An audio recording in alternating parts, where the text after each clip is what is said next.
Baseless.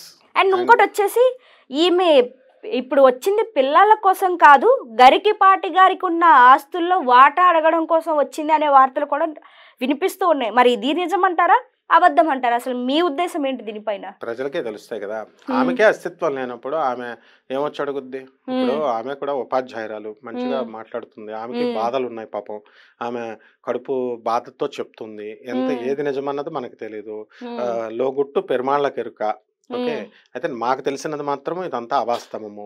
రెండవది ప్రజలే చెప్తున్నారు. ఏంటి ఇప్పుడెందుకు వచ్చారు? ఆస్తుల కోసం వచ్చారా? పిల్లలు పెరుగుతున్నప్పుడు రాలేదా అని. ఇక్కడ అది కూడా ప్రజలే ఆన్సర్ ఇస్తున్నారు. లేకపోతే ముఖ్యంగా ఇప్పుడున్నటువంటి మా గురువుగారు భార్య అయినటువంటి శారదమ్మ గారు, ఆయనకు ఒకే ఒక భార్య, ఒక శారద మాత్రమే. ఆ శారదమ్మ మరి ఆ పిల్లల్ని వేరే వాళ్ళ పిల్లలైనా ఎంత బాగా చూసుకుంటుంది అని ప్రజలే అంటున్నారు. అంటే ఆమె గొప్ప మనసు మనం అర్థం చేసుకోవాలి కదా.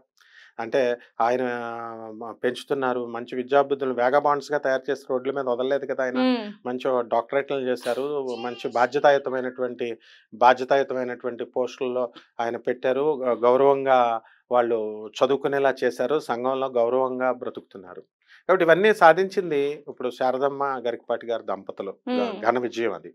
మరి ఇప్పుడు ఆమెకి ఇప్పుడు ఈ కామేశ్వరి గారికి అభ్యంతరం ఏమిటి ఒకవేళ? మరి వాళ్ళ పిల్లలు ఇప్పుడు అంటే ఏంటి? పుత్రుల ఒకవేళ నిజంగా ఆమె వెర్షన్ ప్రకారం వాళ్ళ పిల్లలే అయి ఉండినట్లయితే ఆ పిల్లలే వచ్చి కరెక్ట్ చేస్తారు కదా. ఆ పిల్లలే వదిలేశారంటే తల్లిని పట్టించుకోవడం లేదు అని అంటే ఏంటి అర్థం? అంటే ఎవరి తప్పు అని ఇందులో అర్థం? అందువలన ఇది వివేకతతో చూడాల్సినటువంటి మోస్ట్ సెన్సిటివ్ విషయం.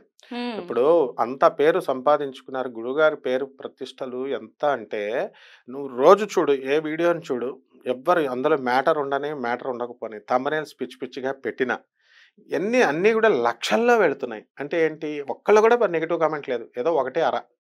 అంటే ఖండాంతరాలలో అంత పేరు ప్రతిష్టలు, అంత ప్రాణప్రదంగా శిష్యులు తయారు చేసుకున్నటువంటి ఆయన మరి ఇటువంటి విషయాలకి ఎలా స్పందిస్తారు చెప్పు? వాళ్ళ ఇంటి పక్కన వాళ్ళు ఏమనుకుంటారు? వాళ్ళ ఇంటి ఎదురు వాళ్ళు ఏమనుకుంటారు? వాళ్ళ తెలిసినటువంటి సర్కిల్లో ఏమనుకుంటారు? ఈయనకే కాదు, మొత్తం అందరికీ. ఇప్పుడు ఆమె చెప్పినటువంటి వీడియోల్లో ఉన్న వాటిలో అందరికీ కూడా వాళ్ళ పిల్లలు ఏమనుకుంటారు? ప్రస్తుతం ఉన్నటువంటి భార్యలు ఏమనుకుంటారు?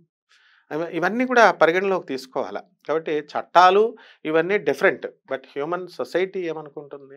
ఎందుకని పోనీ వాళ్ళు ఏమైనా వ్యాపార రంగాల్లో ఉన్నారో, పోనీ వ్యాపారం సంపాదించుకుంటే నా ఇష్టం, నేను అనుకున్నట్టుగా నేను సంపాదించుకుంటాను, ఎవరితో నాకు కేర్లెస్గా ఉంటానంటే ఒక గౌరవప్రదమైనటువంటి గురుస్థానాల్లో ఉన్నారు. గురువు చెప్పింది శిష్యులు వినాలి కదా. విజ్ఞానం రావాలంటే శిష్యులు వినాలంటే గురువు కంట్రోల్లో ఉండాలి కదా. గురువు కంట్రోల్ లేకుండా ఇప్పుడు ఏమవుతుంది? రాముల వారిలాగా అయిపోయింది పరిస్థితి. ఇప్పుడు చాకలి వాడు నేనేమన్నా పిచ్చి రాముడినా, నేను నా పెళ్ళాన్ని వదిలేస్తే నేను ఏలుకోవడానికి అని చెప్తే రాముడు ఆయన మాటిని సీతాదేవిని అడవులకు పంపారని ఉత్తరాఖండంలో మనకు చెప్పబడుతుంది కదా, రామాయణ ఉత్తరాఖండం. అటువంటి రామాయణ ఉత్తరాఖండమే కల్పితమని చెప్పారు గురువు గారు, గరికపాటి నరసింహారావు గారు. ఎవరైనా మాట్లాడగారా? వ్యాస భారతంలో వ్యాసుడు రాసినటువంటి రామాయణంలో లేదు, వాల్మీకి రామాయణంలో లేదు, పురాణాల్లో లేదు అని క్లియర్గా చెప్పారు. వాల్మీకి రామాయణంలో లేదు అన్నారు. ఇవన్నీ ఇన్కార్పొరేటెడ్ రామాయణాలే ఇన్కార్పొరేటెడ్ అయ్యి, శాస్త్రాలే ఇన్కార్పొరేటెడ్ అయితే ఎవరిష్టం వచ్చినట్టు వాళ్ళు పొదిగించబడితే ఇప్పుడున్నటువంటి యూట్యూబ్లో ఉన్నటువంటి వీడియోస్లో వీళ్ళు చేర్చడం, లేకపోతే ఒకళ్ళ గురించి తప్పుగా మాట్లాడడం పెద్ద విషయం కాదు కదా. కాబట్టి ఇదంతా కూడా లాజికల్గా ఉండాలా. సత్యమేవ జయతే, ధర్మమేవ జయతే. దాన్ని అనుగుణంగా ఆయన అణువులోనూ పాటిస్తూ ముందుకెళ్లే గొప్ప వ్యక్తి. కాబట్టి ఎట్టి పరిస్థితుల్లో కూడా ఇవన్నీ అవాస్తవాలు. నేను ఛాలెంజ్ విసురుతున్నాను. అదే కనుక నిజమైతే వీళ్ళ స్నేహితుల్లో, నేను చెప్పిన వాళ్ళల్లో, చిన్ననాటి నుంచి ఆయనకు అనుబంధం ఉన్నటువంటి వాళ్ళలో ఒక్కళ్ళ చేత చెప్పించు మనం యూట్యూబ్లో. ఎవరి కామేశ్వర గారే ఒకవేళ ఆయన భార్య అయి ఉంటే ఆవిడకి కూడా పరిచయం ఉంటారు కదా, వాళ్ళు ఇళ్ళకి వెళ్ళేవారు కదా, ఒక్కళ్ళ చేత చెప్పించు మనం, ఒక్క ప్రూఫ్ చూపించు మనం. నెవర్.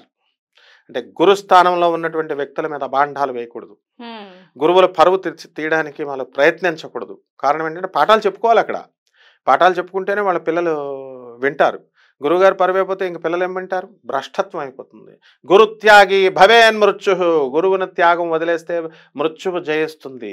గురువుని కనుక అవమానిస్తే రౌరవాది నరకాలకు వెళ్ళిపోతారు. అదంతా కాకుండా ఇంకొకటి చెప్తున్నాను, ఎవరైతే పిచ్చి పిచ్చి యూట్యూబ్ ఛానల్స్ అన్నీ కూడా పెట్టి చంకలు గుద్దుకుంటున్నాయో ఆయన గురించి వ్యతిరేకంగా, వాళ్ళకు రెవెన్యూ రావచ్చేమో కొన్ని వ్యూస్ వల్ల, కానీ ఎట్టి పరిస్థితుల్లో వాళ్ళకి 7 తరాల వరకు వాళ్ళ పిల్లలకి విద్యాబుద్ధులు రావు. కారణం ఏంటంటే గురువే విద్యాన్ని దానం చేసేవాడు. మంత్రత్యాగి భవే దరిద్రత అన్నారు. మంత్రాన్ని వదిలేస్తే కేవలం దరిద్రం మాత్రమే వస్తుంది. కానీ గురుదూషణ చేసిన, గురువుని వదిలిన ఆ మంత్రం ఇచ్చేవాడే గురువు కాబట్టి వీడు కట్టి మరణమే అన్నారు. అంటే గురువుని ద్వేషించి గురువు గురించి చెడ్డగా చెప్తుంటే చంకలు గుద్దుకొని చూసేటటువంటి వాళ్ళు, గురువు పైనే పరిహాసాలు వేస్తూ చూసేటటువంటి ప్రయత్నాలు చేసేటటువంటి వాళ్ళు ఎవరికి, వీళ్ళందరికీ క్షేమకరం కాదు. 7 తరాల వరకు వీళ్ళకి జ్ఞానం నశిస్తుంది, మతి భ్రష్టత్వం అవుతుంది. జ్ఞానం పోయినప్పుడు మతి భ్రష్టత్వమే, వాళ్ళ పిల్లలకు కూడా రాదు. కాబట్టి ఎట్టి పరిస్థితుల్లో కూడా ఇవన్నీ అవాస్తవమైనటువంటి విషయాలు. కామేశ్వరి గారు కూడా ఒక గొప్ప టీచర్, ఆమె తెలుగు టీచర్, ఆమె తెలుస్తుంది. పాపం ఆవిడకి ఏదో ఆవేదన ఉంది, మనకు తెలియదు ఆవేదన కాబట్టి ఆమె ఏ మాదిరిగా తయారైందంటే, నా మీద పోలీస్ కంప్లైంట్ పెట్టారు 24 గంటలు, అందుకనే నన్ను ఏం పీకుతారు, ఇప్పుడు నన్ను చంపితే చంపేస్తారు, నేను చంపేస్తానని బెదిరింపులు వచ్చిందని ఏదేదో ఆవిడ చెప్పారు. కాబట్టి దాన్ని బట్టి ఆమె పాపం ఒక స్త్రీమూర్తి, ఘోష ఉంది, బాధపడుతుంది, ఆర్తితో అడుగుతున్నప్పుడు వీళ్ళందరూ చదువుకోలేదా? రాక్షసులా వీళ్ళంతా సమాధానం ఇస్తారు, కానీ ఎందుకు స్పందించట్లేదంటే, కాబట్టి ఆమె ఇట్లా కాకుండా కన్స్ట్రక్టివ్గా వెళ్ళాలి. ఎప్పుడు కూడా పాజిటివ్ క్రిటిసిజం చేయాలి, నెగిటివ్ క్రిటిసిజం చేయకూడదు. ఒక మనిషి మీద అబాండాలు రుజువులు లేకుండా వేయకూడదు. ఇప్పుడు నేను చెప్పినటువంటి రుజువుల్లో ఏ రుజువు చూపించినా సరే ఆయన ఎస్టాబ్లిష్డ్ ఫ్యాక్ట్ అవుతుంది. ఏ రుజువు లేదు. వాళ్ళ పిల్లలు వచ్చారా ముందుకి, ఆయన వచ్చారా ముందుకి, వాళ్ళ పిల్లల సర్టిఫికేట్స్లో మదర్ నేమ్ ఉండదా, మ్యారేజ్ డిసాల్వెన్సీ సర్టిఫికేట్ ఉండదా కోర్టుల్లో? ఎందుకు అంటే కామేశ్వరి గారు కూడా చాలా విజ్ఞత కలిగినటువంటి వ్యక్తి. ఇవన్నీ కూడా ఏదన్నా ఇంటర్నల్గా ఉంటే వాళ్ళు వెళ్ళి ఇంటర్నల్గా మాట్లాడుకోవాలి. అంతేగాని రోడ్లకెక్కి బజారుకెక్కి వీడియోస్లో చెప్పుకుంటే, పోనీ మీడియా ఛానల్స్ వాళ్ళు ఇస్తారా డబ్బులు? పోనీ ప్రజలు ఇస్తారా డబ్బులు? ఏదైనా కావాలనుకుంటే, ఒకవేళ నిజంగానే నా భార్యని, నాకు ప్రాపర్టీ కావాలనుకున్నప్పుడు ఆయనకు హక్కు లేదా వెళ్ళి అడగడానికి? గురువుగారు ఇవ్వరా? ఇవన్నీ కూడా అవాస్తవాలు కాబట్టి అందరూ సైలెంట్గా ఉన్నారు. నిజాలనేది ఇప్పుడు కూడా కన్స్ట్రక్టివ్గా లాజికల్ థింకింగ్తో ఆలోచించాలి. And coming to the point, మళ్ళీ మనం గారి దగ్గరికి వద్దాం. గారు మాట్లాడుతూ ఇంకొక మాట కూడా అన్నారు, ఆయనకి పెళ్ళిళ్ళు అవ్వడమే కాక ఇంకా అవి కూడా సరిపోక ఇంకొక ఉంచుకున్నారు గరికపాటి గారు అని అనేసి అన్నారు. అండ్ దాంతో పాటుగా ఇంకా అనుష్కని కావచ్చు, ఇంకా హీరోయిన్స్ని ఉచ్చరించి వాళ్ళని చూపించి ఎవరిని చూసినా కూడా సొంగ కార్చుకుంటారు అన్నట్టుగా ఆమె మాటల్లో చాలా క్లారిటీగా అర్థమవుతుంది మనకి. ఆ వీడియోలో కూడా కావాలంటే ఒకసారి మళ్ళీ స్క్రోల్ చేసుకొని చూసుకోవచ్చు, అంత క్లారిటీగా మాట్లాడింది ఆమె. వాస్తవం అంటారా? అంటే ఆడవాళ్ళని చూస్తేనే గరికపాటి గారికి అలాగే అవుతుంది అంటారు. అసలు మీరేమంటారు అసలు ఆమె మాటల పైన? ఆయన కవి సార్వభౌముడు శ్రీనాథుడు అని చెప్పాను. శ్రీనాథుల వారు ఎలా ఉండేవారు? ఆ వీధిలో పోతన మార్చుడేమో రామా రామా రామా అంటూ భక్తిగా ఉండేవాడు. శ్రీనాథుడు హుందాగా చక్కగా వెళ్తూ ఆ ఊర్లో ఆయన రాజ్యానికి పరిపాలన చేసే రాజుగారి దగ్గర ఆస్థాన సిద్ధాంతి, ఆస్థాన కవి ఆయన. వెళ్ళేటప్పుడు లేడీస్ అందరూ అక్కడ ఉంటారు. అది కవి యొక్క లక్షణం. అది ఏంటి, ఆ ఊర్లో వాళ్ళ మీద జోకులు వేస్తారు, సరదాగా వేస్తే ఆ ఊరు వాళ్ళు ఎంజాయ్ చేస్తారు ఆ జోకుల్ని.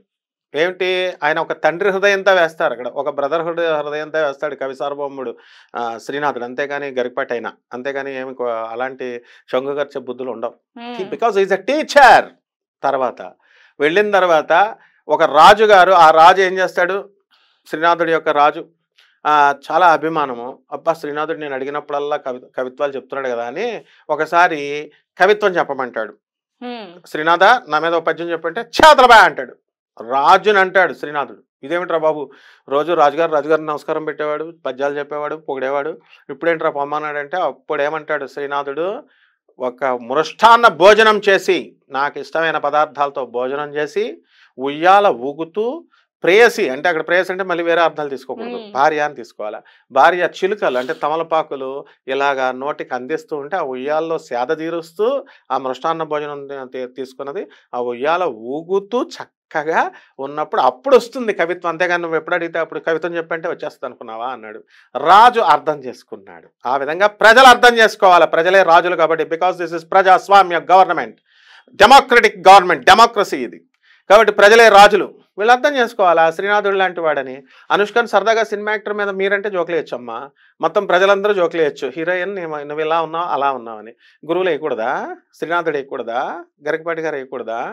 సరదాగా ఇన్స్పైర్ చేస్తారు అంటే వాళ్ళు ఇంకా మంచిగా ఒక కళాకారుడు ఎలా ఉంటాడమ్మా. ఇప్పుడు ఆమె షూటింగ్లోకి వస్తుంది, ఎవరు ఈమె ఎవరు తమన్నా కానీ అనుష్క కానీ వస్తే డైరెక్టర్ అనేటటువంటి వాడు, గొప్ప డైరెక్టర్ అనేటటువంటి వాడు, ఛా నువ్వు ఇలా చెప్పా, నీ ఫీలింగ్ సరిగ్గా రాలే, అవుట్ అని అండ ఎప్పుడు కూడా. ఎందుకంటే ఆ రోజంతా డిప్రెషన్ అయిపోద్ది. ఆమె సెన్సిటివ్గా ఉంటారు కళాకారులు.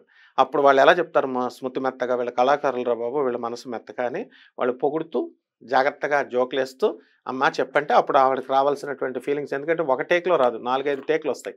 ఆ టేకుల్లో చక్కగా చెప్తారు. చెప్పినప్పుడు సినిమా ఇదవుతుంది. లేకపోతే ప్రతిరోజు ఫస్ట్ టేక్లో రావాలని లేదు, ఇలా రోజులు వెళ్ళిపోతాయి, వేస్ట్. కాబట్టి గరికపాటి నరసింహారావు గారు ఆ ఉద్దేశంతో సరదాగా అనుష్కాని కానీ సినిమా యాక్టర్లను కానీ ఏదన్నా జోకులు వేస్తే దానికి మనము తప్పు పట్టకూడదు. సొల్లు కార్చుకోవడం ఏమిటి?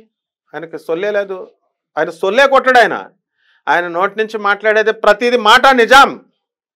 సత్యమేవ జయతే, సత్యం ధర్మం, సత్యం జ్ఞానమనంతం బ్రహ్మ, సత్యం జ్ఞానమనంతం బ్రహ్మ, సత్యం జ్ఞానమనంతం బ్రహ్మ, సత్యం జ్ఞానమనంతం బ్రహ్మ, సత్యం బ్రహ్మ, జ్ఞానం బ్రహ్మ, అనంతం బ్రహ్మ.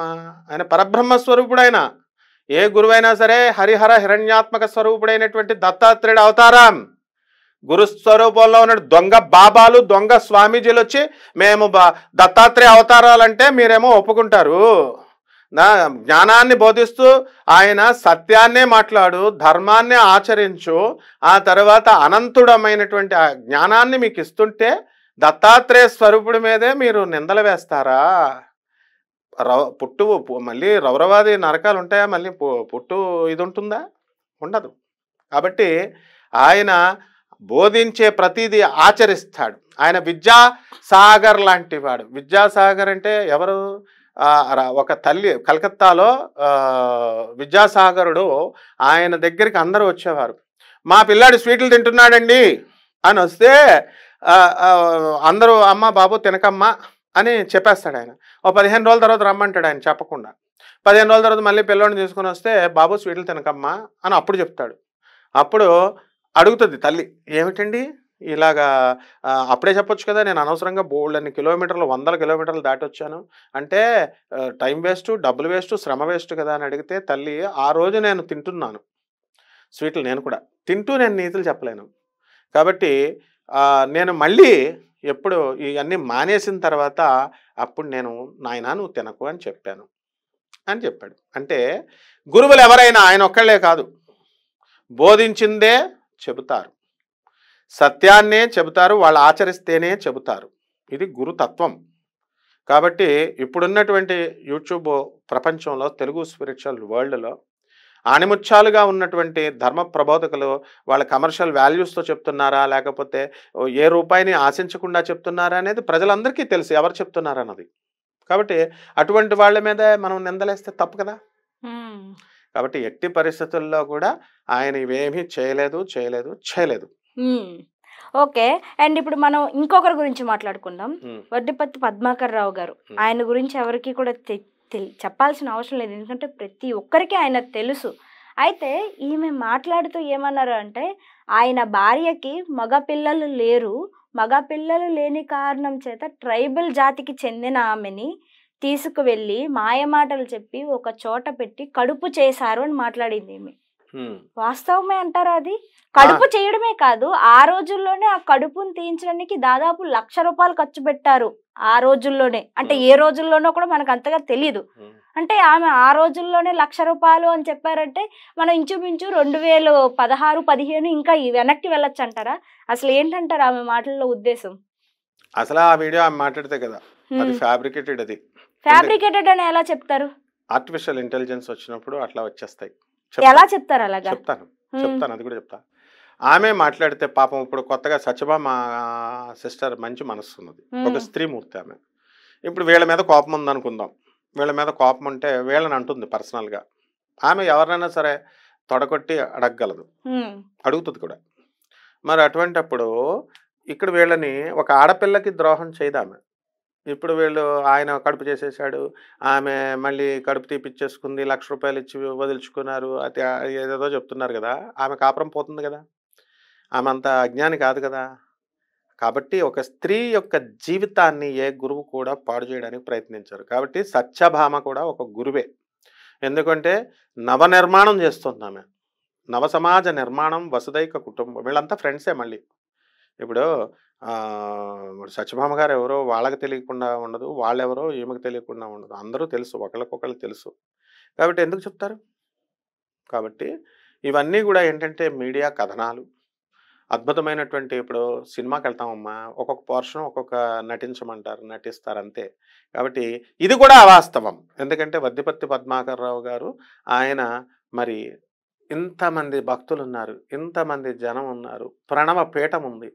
ప్రణవ పీఠం నుంచి ఒక్క శిష్యుడు అయినా సరే బయటకు వచ్చి చెప్తే మనం నమ్మొచ్చు. కొన్ని లక్షల మంది భక్తులు ఉన్నారు ఆయనకి, వేల మంది భక్తులు ఉన్నారు. ఈ కీర్తి ప్రతిష్టలు ఎవరికి కావాలా? వాళ్ళ కీర్తి ప్రతిష్టల కోసం ఏ రోజు కూడా శ్రమించలేదు వాళ్ళు. ఈ ఈ యొక్క గురువులు ఎవరు కూడా నాకు కీర్తి ప్రతిష్టలు రావాలి అని ఎప్పుడు వీడియోలు చెప్పలేదు. అసలు గరికపాటి నరసింహారావు గారికి పద్మశ్రీ అవార్డు వచ్చింది వీడియోలు చెప్పడం కోసం కాదు, ఆయన టీచర్గా ఆయన అంచెలంచెల సేవలను చూసి వచ్చారు.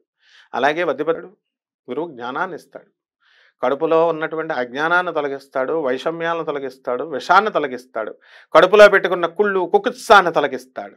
కాబట్టి ఎట్టి పరిస్థితుల్లో ఇది కూడా వాస్తవం.